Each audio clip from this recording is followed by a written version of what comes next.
You know that Heather's comment, and you agreed that is a small kind of outlet for this kind of material, and yet I think it's the challenge. I mean, one of my teachers, Peter Drucker, said universities as we know them will cease to exist in the next 30 years. So what did he mean? We also had a kind of a muse here at Gonzaga, a colleague and friend of ours named Bill Niggemeyer, who always kept trying to bring the ideas of the university, but to the community. Mm-hmm. Could we quit talking to each other and putting on library shelves? Could we actually speak to ordinary people about everyday things that we could help to do it? So the challenge was, like last night, here's a town and gown kind of lecture. Now we have iTunes University. We have other avenues that we can seek to find this. Have you looked for other places you've tried to bring your scholarship to, or places you could bring an audience to it or bring your stuff to them? The primary way that I have usually done this is through corporate consulting.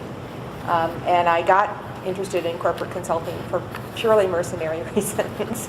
I could earn a lot more money more quickly in 3 days than I could teaching all of summer school. So, plus I got to stay in really nice hotels. So I started doing that, and it actually became very fulfilling. At first I started just doing presentation skills and decision-making skills and that kind of thing, but the more involved I got, the more special projects they gave me and the more I could invent things. And so I actually spent about 8 years doing workshops for major corporations on glass ceiling issues, because what was happening was they were hiring almost 50% women to 50% men, and then they would get to the mid-manager level, and it would go down to about 30%, and then they would get to upper management, and it would go down to 5. And they weren't firing these women, the women were leaving. And so they wanted to know why that was happening, because they were losing talent, and why that was happening and what they could do about it.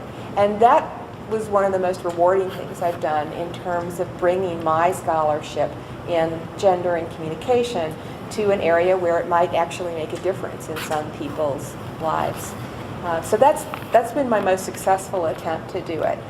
I'll tell you, one of my heroes is Deborah Tannen. I think she's done a great job of using research and then on communication and on gender and communication and getting it out into the public sphere. I mean, these are thoughtful books, they're supported by research, but they're also accessible. Yeah, they're in Barnes & Noble or in wherever you That's right. go Yeah, to the she's had bookstore. bestsellers. Yeah. But you know, it's interesting you should bring her up, because I've brought her up before with Heather, particularly with undergraduate students who now think, oh, those are funny ideas, and Really? that these ideas don't resonate in their lives, and that this notion of male and female cultural communication differences is a it's so last century. It's like that's so, yeah, exactly. It's so last century, Yeah. and so you're working with communication components of glass ceiling, other kind of things in these organizations. So then you bring up Tanner as a good example of citing some of this stuff. Right. So is she gone? Is it outdated? You're saying no.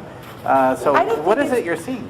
I don't think it's gone. I think Tannen actually Tannen's work on gender and communication has been severely criticized by very serious feminist scholars who argue that this is not a gender divide and that she's just using too much anecdotal evidence. I understand that criticism, but I don't think, and I think she's tailored it a little bit in subsequent years. To say, of course, she never argued that it was hardwired. She never argued that it was inevitable. She argued that for understandable sociological reasons, women are more socialized. Yes, she argued that women have more of a tendency, is the word I want to use, have more of a tendency to see communication as primarily relational, which doesn't mean that they can't do information exchanges, but they have a tendency to see communication as more relational, and that makes sense, because if you still are sort of marginalized, particularly in corporations, I mean, and part of what you're valued for is your ability to make other people feel better, you're going to value relational communication, and you're going to become good at it. But we're talking about overarching, overlapping arcs. I mean, there are certainly times when I'm with my husband and the roles completely flip, and I'm the one saying, what is the point. Get to the point. And he's saying, can we just talk about this a little more? So I understand that it's not hardwired, but I still think that those approaches to communication are valid and worth talking about. And it's funny, try this with your students, because I have done this with mine and I still get a good response. I'll say when I was going to school a long time ago, I went far away from school, and this is when long distance phone calls still cost a lot. But I would call home maybe once a month, and my father would get on the phone and he'd say, what are your grades? Do you need money? I love you. That was it. It was, 3 minutes tops. And then my mother would get on the phone and we'd talk about my brothers, and we'd talk about the crabgrass, and we would talk about what she fixed for dinner the night before. This was not information I needed to know, but it was us touching one another, right? So, what did you talk about for so long? Oh, nothing. How could you talk about nothing for 45 minutes? Well, you can, if you think that there's a value in communication. And every time I tell that story, you can prove me wrong, but every time I tell that story, the men and the women in my class go, oh yeah, that's how it is when I talk to my mother and my father. So I think that the Tannen's ideas are still valuable. And she didn't just write about gender. No, I know that. How about some of these other things about this glass ceiling? Particularly, you refer to it as communication components of the glass ceiling. So could you share what some of those components are? Sure. I believe very strongly that a lot of the glass ceiling is comprised not of intentional discrimination. I don't think men get in a room someplace and say, we will not promote Heather because she is a woman. I don't think that goes on. I think part of it is a degree of familiarity with the people that you're working with. And I had all sorts of stories told to me about male partners in this one organization who just felt, for good reasons sometimes, they were trying to be respectful, that they couldn't get as close to the women that were working for them as the men. So they would go to the men's offices and say, hey, want to go out for a beer? Want to watch a basketball game or whatever? Want to go with me to the hockey game? But they wouldn't do that to the woman. First of all, some of them, and this sounds so stereotypical, but these were the stories. First of all, their wives wouldn't like it. Right? Oh, I'm taking Heather out to the hockey game. You are. And my wife would say, have a good time. I know. But, and they didn't want it seen forward. They didn't know, some of them, this sounds strange, but this is an accounting firm. They didn't know what to talk to women about. Right. So they didn't get to know them better. And when you don't get to know people better, you don't have that cushion in which you can attribute a number of things that might be sort of outlying activities. So John, that's just John. He didn't mean to lose $1 million in that account.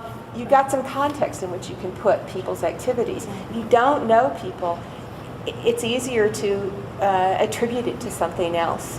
And so they would just, we'll let John do this. So that the men were given better opportunities, again, not because of conscious discrimination.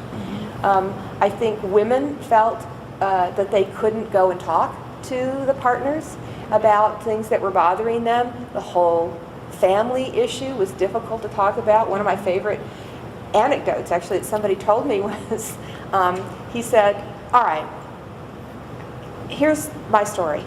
First time I had a woman manager, she becomes pregnant. I'm very solicitous. I ask her all the time, how are you doing? Are you doing okay? Do you need to lie down? Do you need some time off?